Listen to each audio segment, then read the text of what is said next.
our first car dito sa Global Pinoy. Thank you, Global Pinoy. Grabe. By your side, every journey's a joyful ride. Ito yung isa sa mga may enjoy natin makukuha once ginawa mo yung ganitong business. So, few years ago, nangarap lang din kami katulad ng karamihan. Inaral yung negosyo, ginawa yung business, no? At pinaglaban namin yung pangarap. Pero ngayon, unexpected, binigay sa amin yung ganitong sasakyan. Sa tiwala nyo sa amin, hindi namin magagawa itong lahat. Kaya thank you so much, Global Pinoy.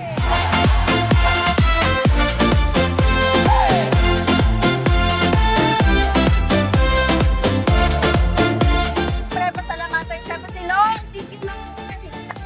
Pinita ko po charity. And sa team ko, team NXL, yan sa mga leaders namin, sa lahat ng mga naniwala, syempre sa other team din, Team YouTube. This is the sign na simulan mo na tong business na to kasi ito din yung mangyayari sa'yo. Magkaka-reveal ka rin soon. And Pinoy Travel and Tours, magandang opportunity. Thank you so much, Lord. Thank you so much. Anywhere, everywhere.